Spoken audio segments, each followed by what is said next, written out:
पिछले साल बगैर बुलाए कोरोना आया, पिछले साल बगैर बुलाए कोरोना आया और अब चोरी चोरी देश के 12 राज्यों में ब्लैक फंगस फैलाया। यह इसी बात को लेकर मचा है बवाल, तो मैं लेकर आया हूं देश का सवाल। नमस्कार, मैं हूं मनीष अवस्थी, हाजिर हूं आपका अपना पसंदीदा डिबेट शो देश का सवाल लेकर। कोरोना के बाद अब उससे जूझ रहे लोग, ब्लैक फंगस होने का डर सता रहा है और कोरोना में जिस तरह रेमडेसिविर और ऑक्सीजन की कालाबाजारी देखने को मिली, ठीक उसी तरह ब्लैक फंगस का इलाज करने वाले इंजेक्शन एम्फोटेरिसिमिन भी बाजार से गायब हैं और इस दवाई की बाजार में भारी किल्लत देखी जा रही है। रेमडेसिविर और ऑक्सीजन की तरह कालाबाजारी करने वाले लोग अब इस दवाई के लिए भी लोगों से हजारों रुपए वसूल रहे हैं। आपके टीवी स्क्रीन पर ये 3 तस्वीरें गाजियाबाद, भोपाल, लखनऊ तस्वीर देख रहे हैं आप। पहली तस्वीर दिल्ली के पास गाजियाबाद की। यहां ब्लैक फंगस के 11 मरीज मिलने के बाद हड़कंप मचा हुआ है। मरीजों के परिवार वालों का दावा है कि जब वो इलाज के लिए एम्फोटेरिसिन बी नाम की दवाई को ढूंढने के लिए बाजार में गए तो पूरे गाजियाबाद में उन्हें ब्लैक फंगस की ये दवा नहीं मिली, जिसके बाद दिल्ली के सफदरगंज अस्पताल में घंटों लाइन में लगने के बाद उन्हें ये ब्लैक फंगस की दवाई मिल पाई। दूसरी तस्वीर भोपाल की। मध्य प्रदेश में ब्लैक फंगस के 421 मरीजों के सामने जान का संकट मंडरा रहा है। दावा है कि यहां के बाजारों में भी ब्लैक फंगस का इलाज करने वाली एम्फोटेरिसिमिन बी इंजेक्शन गायब है। सरकार के हस्तक्षेप के बाद अब भोपाल, इंदौर, जबलपुर, उज्जैन, ग्वालियर के लिए 2000 इंजेक्शन मंगाए गए हैं। इसी तरह दावा किया जा रहा है कि यूपी की राजधानी लखनऊ के बाजारों से भी ये इंजेक्शन गायब है, जिसके बाद सवाल उठ रहे हैं कि क्या इस दवाई की कालाबाजारी करने के लिए इसे जमा किया जा रहा है। सरकार आखिर इस दवाई की कालाबाजारी रोकने के लिए क्या कर रही है। सवाल यह भी कि जब देश में नए संक्रमितों की संख्या तेजी से घट रही है तो आखिर क्यों मौतों का आंकड़ा कम नहीं हो रहा है, क्योंकि कई दिनों से कोरोना से मरने वालों की संख्या 4000 के आसपास बनी हुई है। ही स्टेट्स के साथ इस खराब बीमारी की चर्चा करी। हमने कई तरीकों से डॉक्टर्स को अवगत कराया और जानकारी दूर दूर तक पहुंचाने की कोशिश करी। एम्फोटेरिसिन बी की अवेलेबिलिटी पे खूब पुश है और अभी तक इतना नंबर नहीं है, लेकिन इसको आगे नहीं बढ़ना है। हम इसको we can not take it for granted.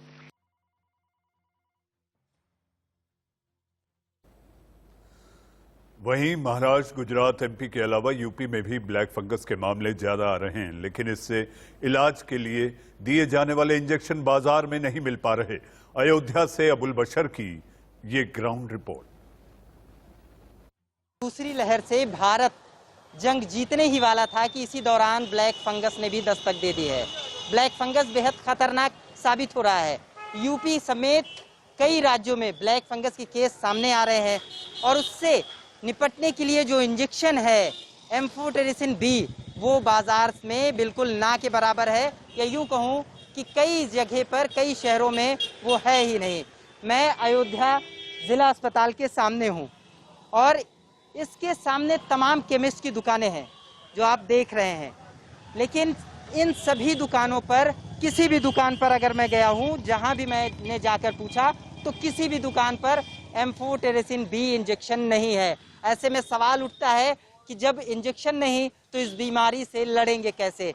तमाम मेडिकल स्टोर हैं, तमाम केमिस्ट की दुकानें हैं, हम उनके पास चलेंगे और ये जानने की कोशिश करेंगे कि क्या ये इंजेक्शन ये मंगाते ही नहीं है या फिर इसकी शॉर्टेज हो गई है।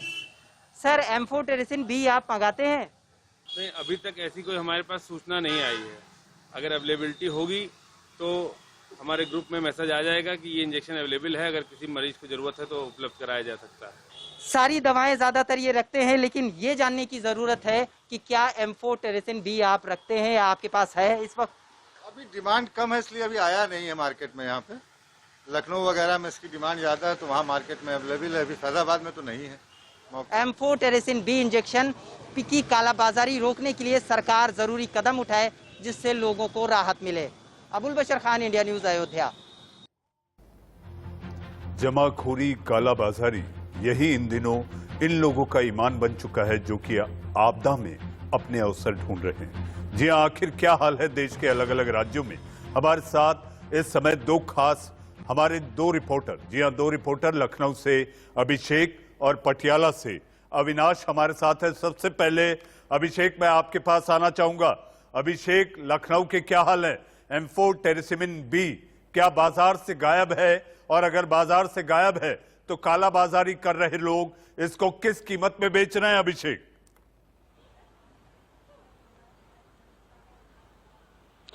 देखिए, साहब बताना चाहेंगे, जिस दौर से इस समय लखनऊ वासी गुजर रहे हैं बेहद ही खतरनाक दौर है। और यहाँ पे जब आवश्यकता है इस इंजेक्शन की, वो इंजेक्शन मार्केट में नहीं मिल रहा है। मेडिसिन मार्केट में इंडिया न्यूज ने पूरा जायजा लिया, वहाँ पे कहीं ये उपलब्ध नहीं मिला। लखनऊ की स्थिति ये है कि यहाँ पे 4 लोगों की मौत सिर्फ इस वजह से हो गई क्योंकि उनको समय से इंजेक्शन नहीं मिला। और यदि यहाँ पे मरीजों की बात करें तो मरीज दुगनी रफ्तार से बढ़ रहे हैं। आज की कहानी ये है कि लखनऊ में ये आंकड़ा 50 के आसपास पहुंच चुका है।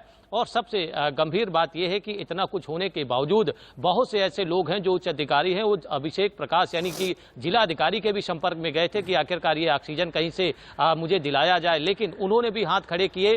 हालात ये हैं कि यहाँ पे दर दर लोग भटक रहे हैं। और यदि इसकी कालाबाजारी की बात करें तो 2 से 2,500 का जो इंजेक्शन है 15,000 में दलालों के माध्यम से जरूर मिल रहा है, लेकिन किसी मेडिकल स्टोर में या अस्पतालों की बात करें तो वहाँ पे ये आसानी से नहीं मिल रहा है। जिसके पीछे यदि साफ तस्वीर देखी जाए तो कहीं न कहीं जिला प्रशासन की लापरवाही कही जाएगी। किस तरह समय के अनुसार एक बार आप कोविड से संकेत मिलने के बावजूद कि लोग मर रहे थे, उसके बावजूद यदि आपकी तैयारी नहीं है, कालाबाजारी पे रोक नहीं लगा पा रहे हैं, तो जाहिर सी बात है जिला प्रशासन पे बड़े सवाल खड़े होंगे। हालांकि योगी आदित्यनाथ ने साफ कर दिया है कि इन कालाबाजारी करने वाले के खिलाफ सख्त कार्रवाई हो, लेकिन वो सख्त कार्रवाई ग्राउंड पे नहीं दिखती है। और यही कारण है कि मेडिसिन मार्केट में इस प्रकार के लोग इस इंजेक्शन की कालाबाजारी कर रहे हैं और लोग यहाँ पे मौतों के जो आंकड़े हैं वो बढ़ रहे हैं। लखनऊ में 4 मौतें बेहद चिंताजनक हालात में हैं। लोग यहाँ पे डरे हुए हैं ब्लैक फंगस को लेके, चूंकि ये ज्यादातर लोगों को समय संभलने का नहीं देता है और 4 से 5 दिन में उन गंभीर मरीजों की मौत हो जा रही है जिनको इस इंजेक्शन की आवश्यकता है।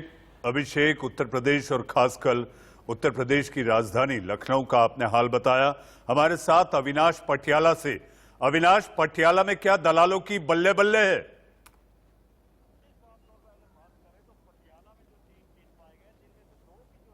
जी, साफ तौर पर अगर बात करें तो पटियाला में जो 3 केस पाए गए, जिनमें से 2 की जो रिपोर्ट अभी तक आई है और 1 की रिपोर्ट अभी पेंडिंग है। इससे पहले पंजाब के जो दूसरे राज्य शहर हैं जैसे लुधियाना और मोहाली, वहां पर भी ब्लैक फंगस के केस पाए, लेकिन पटियाला में ये पहली बार है जो 2 केस ब्लैक फंगस के पाए गए। तो कहीं ना कहीं जो मेडिकल सुपरिटेंडेंट है उनका कहना है कि हमने जो पंजाब सरकार है उनको लिख के भेजा इस मेडिसिन के बारे में। तो कहीं ना कहीं मेडिसिन की जो किल्लत है वो पटियाला में भी देखने को मिली है। इसी के चलते हुए जो मेडिकल सुपरिटेंडेंट है उन्होंने कहा है कि पंजाब सरकार को हमने मेडिसिन के बारे में हाई अथॉरिटी को लिख कर भेजा है।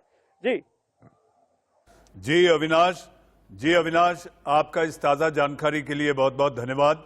आइए इसी पर चर्चा और बहस करने के लिए हमारे साथ 3 मेहमानों का पैनल है। पैनल में अलग अलग सियासी दलों के मेहमान, प्रवक्ता हमारे साथ हैं। हमारे साथ आपके टीवी स्क्रीन पर जिस शहर से हम अभी हमारे रिपोर्टर से जायजा ले रहे थे, वहां से जुड़ चुके कांग्रेस के प्रवक्ता भाई सुरेंद्र राजपूत हमारे साथ हैं। सुरेंद्र भाई, स्वागत है आपका।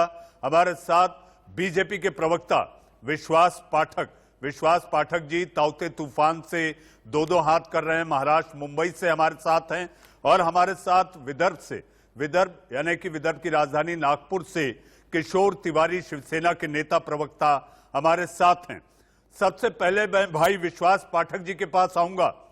विश्वास जी, आखिर क्या हो गया? कार्य योजना में कहां कमी रह गई कि इस तरह की ब्लैक फंगस की बीमारी आएगी? और इसके साथ साथ जिस तरह से रेमडेसिविर को लेकर देखा गया था, फिर एक बार ये देखा जा रहा है कालाबाजारी, जमाखोरी, दलाली, और जो 200 की चीज है वो 2000 नहीं 21,000 में दवाएं बिक रही हैं, लेकिन सरकार काबू नहीं कर पा रही। भाई विश्वास पाठक। मदन जी, बात तो सही है, सरकार काबू नहीं कर पा रही है और एक कालाबाजारी, नफाखोरी काफी जोर शोर से चल रही है। देखिए क्यों होता है, जब डिमांड सप्लाई एकदम से बढ़ जाती है, डिमांड सप्लाई का गणित बिगड़ जाता है, तो काला बाजारी जो असामाजिक तत्व है ये बराबर अपना सिर ऊपर उठाते हैं और पैसा कमाने की कोशिश करते हैं। लेकिन मैं इसको एक नॉन पॉलिटिकल लार्जर डिबेट में करना चाहता हूँ। देखिए कोरोना की पहली लहर आने के बाद में दूसरी लहर ऐसे आएगी, इस प्रकार का अनुमान किसी को नहीं आया।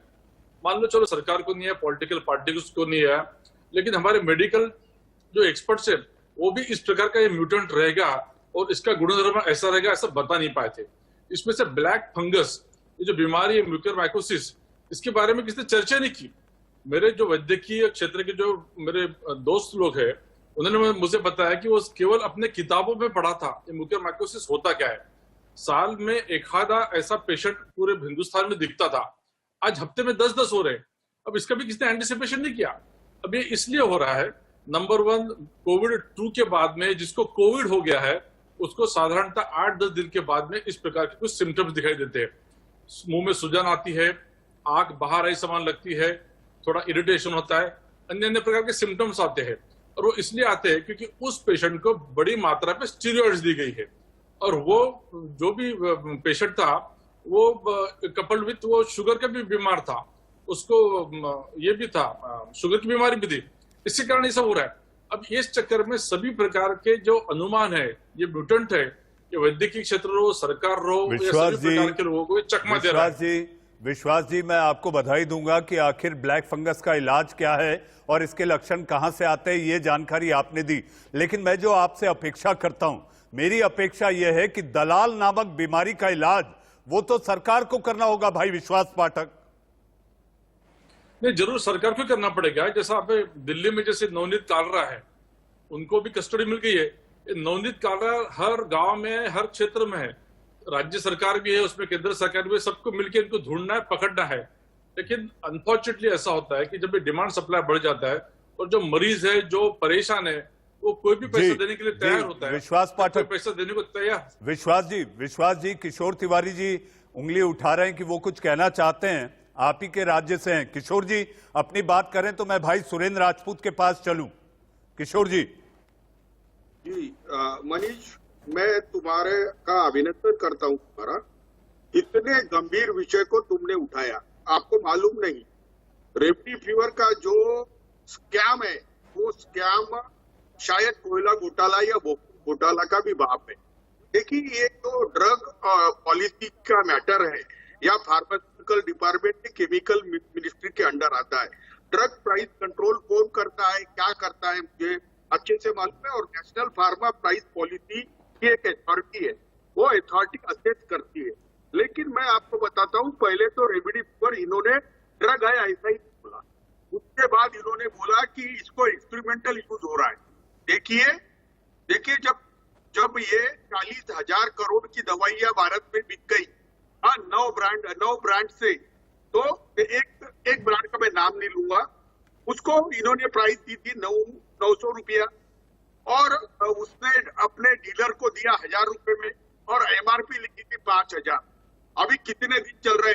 अभी ICMR ने 2 बार बोला कि रेमडेसिविर आपने लगाना नहीं, और प्रेडिसोलोन जिसको आप बार बार कह रहे हैं, ये जो ब्लैक फंगस को ला रही है उसको मतलब अब एक प्राइस आई है और यही डिपार्टमेंट का काम आ गया है। समाज में किशोर जी आपका मैं सम्मान करूंगा कि आपने ये कहा समाज में इस तरह के दलाल और जमाखोरों को जो फंगस लगा है उसको हटाना सरकार का काम है। किशोर जी सर मैं बात कर लूं जी, सर मैं एक बात कर लूं सर मैं बात कर लूं जी किशोर जी, क्योंकि मुझे हेडलाइंस लेनी है तो सुरेंद्र जी के पास भी जाना है। एक बात बोलता हूं, अभी जो लिपोसोमल तुमने बोला, जो भी ड्रग के अंदर बड़ा विवादित हो चुका है, अब ये जो दोनों अथॉरिटी ये क्या कर रही मुझे मालूम नहीं। इसकी प्राइस तो 1200 रुपए रहनी चाहिए, इसकी प्राइस 5000 है, और मुझे अभी जो मिला है पीक उसका, वो पीक 70,000 का मिला है। यानी ये लूट खरोट जो हो रही है, विश्वास पाठक जी, सदानंद गौड़ा के मिनिस्ट्री ऑफ केमिकल का ये निकम्मे बना है, और हमने CVC में इसकी कंप्लेंट की है। मेरे भाई साहब है विनोद तिवारी, वो बैरिस्टर है, उनकी सीवीसी ने कंप्लेंट ले ली है। तो ये तो बहुत बड़ी लूट है और इस लूट में केंद्र सरकार शामिल है, ये मेरा सख्त आरोप है। जी हाँ किशोर जी आपने अपनी बात रखी। हमारे साथ भाई सुरेंद्र सिंह राजपूत जी है। सुरेंद्र जी मुझे मजबूरी है इस वक्त हेडलाइंस लेना है, उसके बाद आऊंगा तो आपकी सारी बातें सुनूंगा। आपसे कुछ सवाल भी हैं। जिस तरह से ब्लैक फंगस चिट्ठी ना कोई संदेश, लेकिन कांग्रेस की चिट्ठी को लेकर बीजेपी आग बबूला है। मैं आऊंगा सुर्खियों के बाद।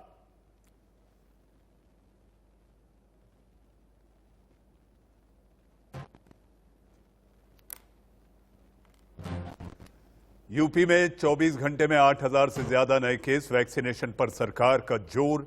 सीएम योगी ने लखनऊ में टीका केंद्र का किया दौरा।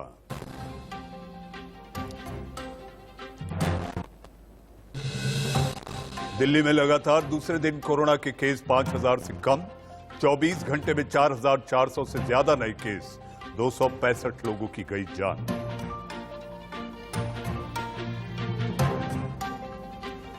कोरोना पर खुशखबरी। स्वास्थ्य मंत्रालय ने कहा रिकवरी रेट बढ़कर 85% से ज्यादा हुआ। सिर्फ 8 राज्यों में रोज 10,000 से ज्यादा मामले। 7 मई से 27% से ज्यादा कम हुए नए केस।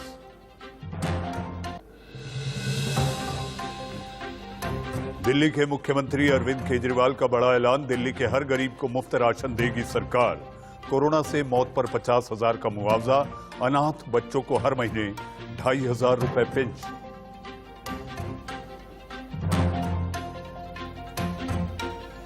दस राज्यों के डीएम को पीएम मोदी ने दिया कोरोना से लड़ाई का मंत्र। बोले गांव में संक्रमण रोकने का ले संकल्प।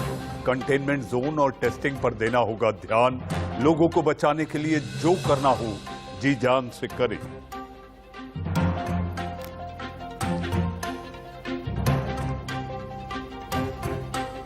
ताउते तूफान के बाद मुंबई में डूबा बार्ज। 305 177 लोगों को बचाया गया। राहत और बचाव कार्य में जुटी नेवी। जहाज पर 261 लोग थे सवार।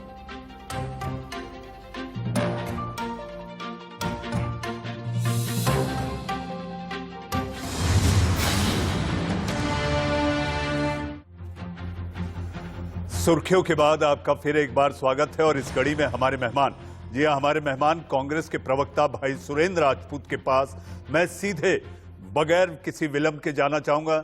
सुरेंद्र जी, प्रधानमंत्री 100 से ज्यादा डॉक्टरों से बात करते हैं, 40 से ज्यादा डीएम से बात करते हैं, चिंतित है प्रधानमंत्री। लेकिन यह कहा जा रहा है कि आप लोग प्रधानमंत्री की चिंता से ज्यादा आप लोग प्रधानमंत्री की छवि खराब करने में जुटे हैं। सुरेंद्र जी, आप एक बात बताइए मनीष भाई, बौने आदमी को खींच खींच करके कितना बड़ा कर देंगे? बौना तो बौना ही रहेगा। आप तिकड़म से पद प्राप्त कर सकते हैं, कद कभी प्राप्त नहीं कर सकते। ये जो भारतीय जनता पार्टी के लोग हैं इस वक्त, ये सिर्फ तिकड़म कर रहे हैं, अपने प्रधानमंत्री की छवि को बचाने का कुत्सित प्रयास कर रहे हैं। और कांग्रेस पार्टी जमीन पर रहकर लोगों के लिए संघर्ष कर रही है, बीमारों के लिए संघर्ष कर रही है, उनकी मदद कर रही है। और उसी कड़ी में प्रधानमंत्री के कुछ चेले जिस तरीके से एक गलत फर्जी फोर्स लेटर लेकर के आ रहे हैं, जिसमें संबित पात्रा नाम का मानसिक असंतुलित आदमी है, स्मृति ईरानी है, जेपी नड्डा है, और इसके अलावा और जितने लोग हैं, उनके खिलाफ हमने इस फर्जी उस पे मुकदमा कर दिया है। और हम पूरी तरीके से आश्वस्त है, कानून पर हमें भरोसा है। अगर दिल्ली पुलिस हमारी एफआईआर नहीं दर्ज करती है तो निश्चित तौर पर हम 156(3) में कोर्ट में जाएंगे। एक बात। दूसरी बात, एक चीज देखिए कि जिस वक्त कोरोना काल चल रहा है, उसी वक्त उससे पहले किसानों का आंदोलन चल रहा था तो एक नई टूल किट आ गई।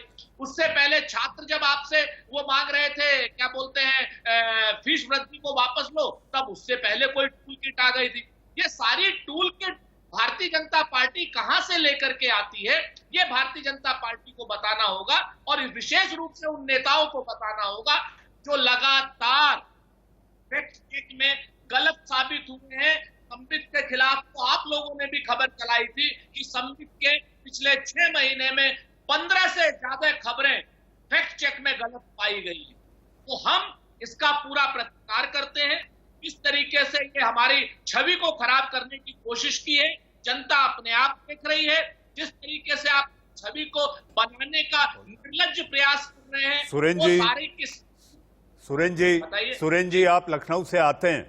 इस समय जो समस्या है ब्लैक फंगस की समस्या है, सुरेन जी, लखनऊ के बाजारों में जिस तरह से दलाली, जमाखोरी, कालाबाजारी और जैसे कि हमारे संवाददाता अभिषेक ने भी बताया कि वहां पर जो हालात है, रेमडेसिविर का क्या हुआ ये सब जानते हैं। अब ब्लैक फंगस को लेकर अगर बाजार से दवा गायब हो तो ऐसे में मरीज जाए तो जाए कहां? तो टूल किट वाले हैं ना, उनसे कहिए कि एक नई टूल किट बना दें और किसी भी दवा का नाम, जिस तरीके से इलाहाबाद का नाम प्रयागराज रख दिया और अयोध्या का क्या नाम, फैजाबाद का नाम अयोध्या रख दिया, तो ग्लूकोज के इंजेक्शन का नाम ये लोग वो रेमडेसिविर या दूसरा इंजेक्शन रख दें, क्योंकि नाम बदलने में ये लोग माहिर हैं। इनका तो कोई भरोसा नहीं है। सच बात ये है कि नाम बदल देंगे। अच्छाई और मनीष भाई इस चीज को समझिए कि किस तरीके से ये सरकार बेशर्मों की सरकार है। सरकार चलाना ही नहीं जानती, सबको मालूम है। सुनिए, आप बोलिए मत, बेशर्मों की सरकार है, दोबारा कहूंगा। सुरेन जी, शब्दों की मर्यादा और गरिमा बनी रहे। आपसे मेरी हमेशा अपेक्षा रहती है कि आप विद्वत इंसान है, विद्वत प्रवक्ता हैं, शब्दों की शालीनता बनी रहे। अब वक्त है एक छोटे से ब्रेक का। ब्रेक के बाद आएंगे और फिर एक बार अपने पैनल की ओर चलेंगे और चर्चा करेंगे कि आखिर कैसे रुकेगी कालाबाजारी। और संक्रमण के आंकड़े तो घट रहे हैं, लेकिन मौत का आंकड़ा लगातार 4000 को बनाए हुए है। एक ब्रेक के बाद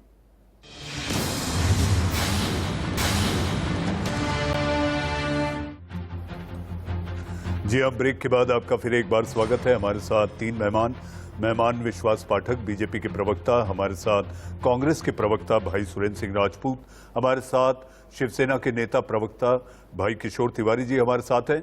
सबसे पहले मैं विश्वास जी आपके पास आऊंगा। विश्वास जी, इस समय जो हालात है और जैसे कि किशोर तिवारी जी और सुरेंद्र राजपूत जी ने जो कहा है, उसको देखते हुए आपको नहीं लगता कि रेमडेसिविर की तरह इस इंजेक्शन का, ब्लैक फंगस के इस इंजेक्शन का, एम्फोटेरिसिन का भी कंट्रोल सरकार को ले लेना चाहिए? देखिए, सेंट्रल गवर्नमेंट को जो करना चाहिए वो करते हैं, लेकिन अगर सेंट्रल गवर्नमेंट कुछ कहती है तो उसके ऊपर ये विरोध करके इतना ही कहते हैं कि आप सेंट्रलाइज क्यों कर रहे हो। अभी ये जो ब्लैक फंगस है, इसके ऊपर की जो दवाई है, उसके लिए अभी सबके लिए ये एक ओपन है। आज मैं महाराष्ट्र में बैठा हूं, महाराष्ट्र सरकार भी अपनी तरफ से प्रयास कर सकती है, लेकिन हर चीज में मोदी जी कुछ करे ऐसी इनकी अपेक्षा होती है। और जब मोदी जी करते हैं तो उसको ऑडिट चालू कर देते हैं कि मोदी जी ने सेंट्रलाइज किया, क्यों नहीं किया। मैं 2-3 मुद्दे के ऊपर बात करना चाहता हूँ। हमारे कांग्रेस के प्रवक्ता राजपूत साहब ने जो कहा है, देखिए, इनके नेता राहुल गांधी, ये जो एक तो नॉन सीरियस नेता है, नॉन सीरियस बातें करते हैं, उसी प्रकार की बातें इनके प्रवक्ता भी करते हैं। अब आप देख रहे हैं कि टूल किट कांग्रेस के द्वारा भेजी गई, जिसके माध्यम से किस प्रवक्ता ने कैसी बात करनी चाहिए, इस प्रकार से प्रयास चल रहा है। आपने सही कहा, इतनी सीरियस आपने चर्चा लाने के बावजूद भी जिस प्रकार के कांग्रेस के प्रवक्ता बात कर रहे हैं, मुझे बड़ी हैरानी की बात होती है।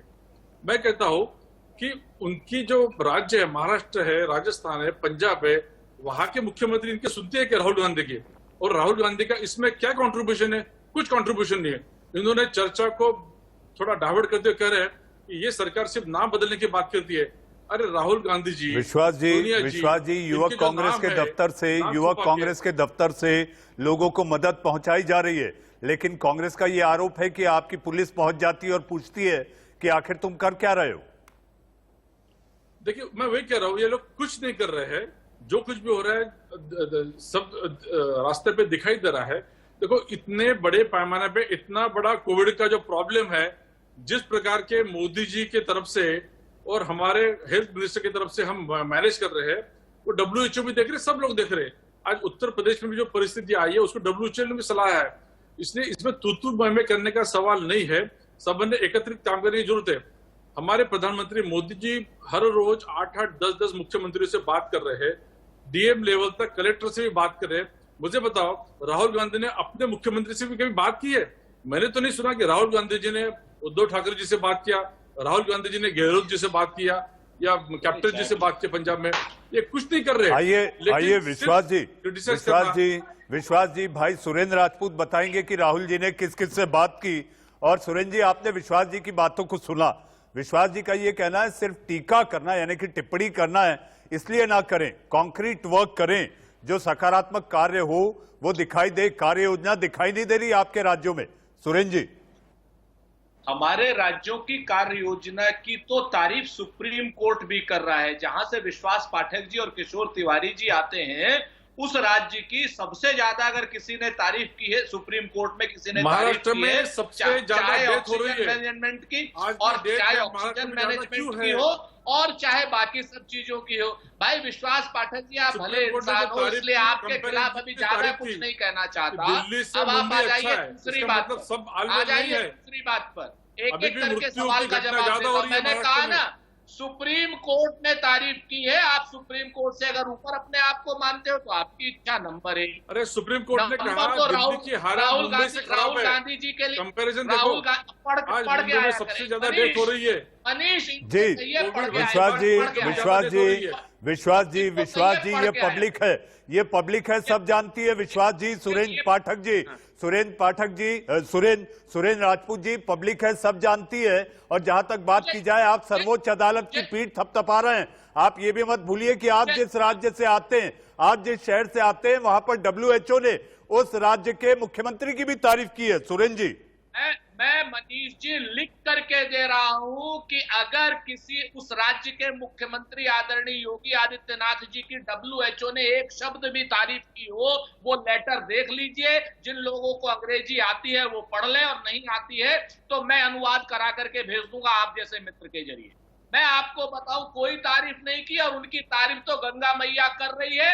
हजारों लाशें बह रही हैं, हजारों लाशें गाड़ दी गई है, हजारों लाशों की दुर्गंध बह रही है, और वे गंगा मैया सबकी तारीफ कर रही है। इस वक्त पूरे उत्तर प्रदेश के सारे शासन की, सारे प्रशासन की, सारे भागने की, और जो 18 घंटे मुख्यमंत्री जी और प्रधानमंत्री जी काम कर रहे हैं, उनकी भी तारीफ वो गंगा मैया ने कर दी है। सारी गंगा मैया ने पोल पट्टी खोल दी है। 18 घंटे मेहनत, तो आप मेरी बात को अदरवाइज मत लीजिएगा, किसी पर टिप्पणी नहीं कर रहा हूं। 18 घंटे तो दीमक भी मेहनत करता है, तब जाकर के वो घर को और 70 साल पुराने पेड़ को गिरा पाता है। ये लोग ऐसी मेहनत कर रहे हैं। राहुल गांधी जी का क्या योगदान है बताइए। और दूसरा राहुल गांधी का योगदान क्या है? राहुल गांधी आज बड़ी बात कर रहे हो। आज प्रधानमंत्री राहुल गांधी नहीं, नरेंद्र मोदी है। नरेंद्र मोदी के योगदान की बात करो। सारे राज्यों के मुख्यमंत्रियों से राहुल गांधी जी रोज टच में रहते हैं। हाँ, नरेंद्र मोदी की तरीके से कैमरा लेकर के नहीं रहते, टेलीफोन से बात करते हैं। चाहे वो अशोक गहलोत जी हो, चाहे भूपेश बघेल जी हो, चाहे कैप्टन अमरिंदर सिंह जी हो, और चाहे अन्य कोई नेता हो, सबसे टच में रहते हैं। और पिछली फरवरी 2020 से और आज तक जितना सरकार को कांग्रेस ने और राहुल गांधी जी ने चेताया है, अगर उतना ही सरकार ने कर लिया होता तो आज हमारे ये लाखों लोग मरते नहीं, ये लोग जिंदा होते। ऑक्सीजन कमी से आप लोगों ने लोगों को हाँ किशोर जी, ला रहा हूं आपको, किशोर जी ला रहा हूं बहस में। सांस आप लोगों ने रोकी है, इसके लिए आप पाप के भागी बनोगे, श्राप के भागी बनोगे और नरक के भागी बनोगे, क्योंकि आपने लोगों का गला घोट के मारा है, नरसंहार किया है आप लोगों ने। और प्रधानमंत्री नरेंद्र मोदी है, राहुल गांधी नहीं है, इस चीज का याद रखना पड़ेगा। और आप जो प्रधानमंत्री होते हैं वो एंटीसिपेट करते हैं अपने आप को, सुरेंद्र जी पूर्वानुमान लगाते हैं, और पूर्वानुमान लगाने में हमारा प्रधानमंत्री पूरी तरीके से फेल है। और जिन जिन लोगों ने भी सांस घोट करके हमारे देशवासियों को, वो पाप श्राप नरक के भागी बनेंगे। सुरेंद्र जी, आपसे ऐसी उम्मीद नहीं कि आप कुभाग कहें। सुरेंद्र जी, आप तो इतने समझे सुलझे शालीन प्रवक्ता हैं और आप सारी चीजों को जानते हैं, आप सारी चीजों को जानते समझते हैं। पब्लिक को समझने दीजिए। सुरेंद्र जी, मेरे और आपके रिश्तेदार गए हैं मनीष भाई, और ऑक्सीजन की कमी से गए हैं। जी, किशोर तिवारी के नेता कहता है उस प्रकार की शालीनता के प्रवक्ता दिखाते हैं। सुरेंद्र जी, इस पैनल पे विश्वास जी अकेले हैं और आप और किशोर तिवारी जी उनकी सारी बातों को काटने के लिए बैठे हैं। किशोर जी के पास चलता हूं क्योंकि आप दोनों की सरकार है, आप दोनों की सरकार है। किशोर जी, सुरेंद्र जी ने इतनी बातें कर ली, आपके पास कुछ बचता है कहने के लिए? नहीं, ये देखो, सुरेंद्र जी को पहली बार ही सुन रहा हूँ, उनको तो संबित पात्रा से भिड़ाना चाहिए। लेकिन एक बात मैं बता रहा हूँ, कोई भी चर्चा या बहस का मकसद किशोर तिवारी जी यह नहीं होता कि किसी पैनलिस्ट को आपस में भिड़ाया जाए। सकारात्मक चर्चा के लिए आप सम्मानित लोगों को बुलाया जाता है ताकि जो लाखों करोड़ों दर्शक आपको सुने, समझें कि आखिर उनके नेता या उनके शासक जो कि सियासी दल से आते हैं वो क्या सोच रहे हैं उनके बारे में। किशोर जी, मैं बोलता हूं। देखो, मैंने विश्वास को एक बात बोला कि ये जो नेशनल फार्मा प्राइस अथॉरिटी है, इनसे गलतियां हुई। तो सदानंद गौड़ा से मैं नाराज इसलिए हूं कि उन्होंने एक दिन अभी बोल दिया 8 दिन पहले कि टीके नहीं है तो मैं क्या फांसी पे लटक जाऊं। अब देखो, 16 अप्रैल 2020 को रेमडेसिविर के बारे में कोई डिसीजन नहीं हुआ, फिर सेंट्रलाइज डिसीजन हुआ, प्राइस कंट्रोल में लिया नहीं गया और 30 अप्रैल 2021 को फिर उस पर को उसको डिसेंट्रलाइज किया गया, प्राइस कंट्रोल में किया गया। अब ये देखिए, 1 साल के अंदर करीबन 1 लाख करोड़ का भ्रष्टाचार हुआ, जिसमें नेशनल फार्मा प्राइस अथॉरिटी के 4 अफसर और सारे कंपनियों के अफसर, कंपनियां शामिल है। इस पर हमने तो इंक्वायरी मांगी है। दूसरी बात, अब वही बात, विश्वास, बात को समझ लो कि ये केमिकल और फार्मा इंडस्ट्री के अंदर आता है और अभी जो टेरिसिन बी जो या लिपोसोमाल एपोसिलिन बोलते, उसके बारे में भी अभी हमारी national farm authority, price authority बैठी है। हमारी ड्रग प्राइस कंट्रोल ऑर्डर कुछ बोलती नहीं है। कैसा होता है कि हम केंद्र में बैठे, हमने तो सब सेंट्रलाइज करके रखा था। हमने 20 अप्रैल 2021 को हमारी जब अकल ठिकाने पे आई तो हमने थोड़ा सा कम किया, लेकिन ये जो नरसंहार हुआ उसकी जवाबदारी लेना पड़ेगा। सुरेंद्र राज जो कह रहे हैं कि मैंने मेरे रिश्तेदार खोए, मैंने भी मेरे रिश्तेदार खोए। विश्वास पाठक राजनीति का समय नहीं है। मोदी जी को या कोई सदानंद गौड़ा को भ्रष्ट बोले, ये बात तो मैं नहीं मानूंगा। मोदी काम कर रहे हैं, लेकिन मोदी अगर पिछले 3 महीने से काम करते रहे तो शायद हमारे 30-40 हजार लोग कम मर जाते। अभी बहुत अच्छी खबर आई है कि हफ्ता भर पहले जो 4,22,000 केस थे वो अभी 2,60,000 हुए हैं और हमारे सब राज्य अच्छा काम कर रहे हैं। मेरे यहाँ तो नितिन गडकरी जी रात दिन मेहनत कर रहे हैं, लेकिन इनके भी राज्य में कुछ लोग मनीष अवस्थी सरकार गिराने को लगे। आज सीबीआई वाले वो प्रताप नायक को पकड़ने आ गए, प्रताप सरनायक। यार आपके लोग कल तूफान आया और बोल रहे थे राजनीतिक तूफान आएगा। ये कैसे लोग हैं जो राजनीति में भी अवसर ढूंढ रहे हैं? देखो मनीष जी, ये बहुत लफड़े का बात हुआ है। रेमडेसिविर की दवाइयां या अभी एपोटेसिरिन का टीका बाजारी, ऑक्सीजन की काला बाजारी। किशोर जी, आपके और सुरेंद्र राजपूत जी के तमाम सवाल जो कि तूफान की तरह विश्वास पाठक के सामने हैं। तूफान को आना है, आकर चले जाना है। बादल तो आते हैं, आकर छट जाते हैं, लेकिन कोरोना में जिन्होंने अपनों को खोया है, जिसका जिक्र भाई सुरेंद्र राजपूत, किशोर जी और मैं मानता हूं कि विश्वास जी ने भी अपने मित्रों को खोया होगा। तो मेरा ये मानना है विश्वास जी कि आपने दोनों प्रवक्ताओं को सुना, लेकिन इस समय सबकी जो चिंता है, चिंता यह है कि ये कालाबाजारी, जमाखोरी, इस पर सरकार नकेल कसे और नकेल कसने के साथ साथ एक आम मरीज, उसके तीमारदार, जब मरीज अस्पताल में होता है और तीमारदार सड़क पर घूमते रहते हैं, यार दोस्तों को फोन लगाते हैं कि यार तुम्हारे शहर में अगर ये दवा है तो भेज दो प्राण बचाने। विश्वास जी, काम इस पर होना चाहिए।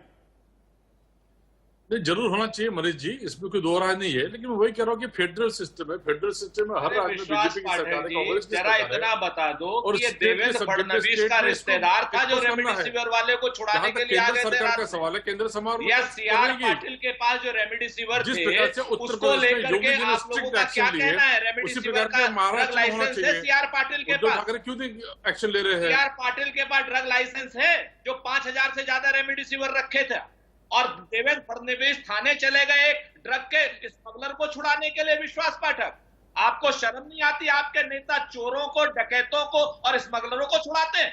और गुजरात भाजपा का अध्यक्ष जो है 5,000 से ज्यादा रेमडेसिविर अपने घर में एक रखता छोटा है। जवाब सुरेन जी, छोटा जवाब विश्वास पाठक जी से, फिर मुझे आज की ये बहस खत्म करनी है। विश्वास जी, छोटा सा जवाब। नहीं, जवाब यही है, केंद्र सरकार की तरफ से सभी राज्यों को पूरी एक प्रकार बार का बोलो ना सहयोग देवेंद्र किया जा रहा है, फडणवीस के लिए और कोऑपरेट किया सी.आर. जा रहा है। पाटिल के लिए अगर हिम्मत अब है तो कुछ राज्य सरकारों है में खुद को हिम्मत, कुछ काम करना चाहिए। है हैसियत, लॉ एंड है ऑर्डर हौसला। स्टेट का सब्जेक्ट है, क्यों नहीं इनके बात मुख्यमंत्री एक्शन ले सकते हैं कालाबाजारी के अगेंस्ट? ये कुछ नहीं कर रहे।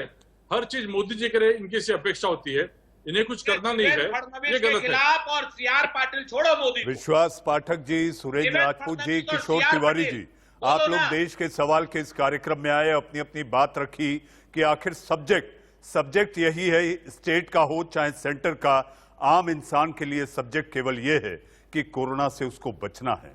ऐसे में वो केवल अपने शासक को जानता है जिसको उसने चुनकर भेजा है, क्योंकि वोटों के लिए आप केवल उसके पास जाते हैं। सोचिएगा, देश का सवाल में आज के लिए बस इतना ही। अब वक्त है सुर्खियों का।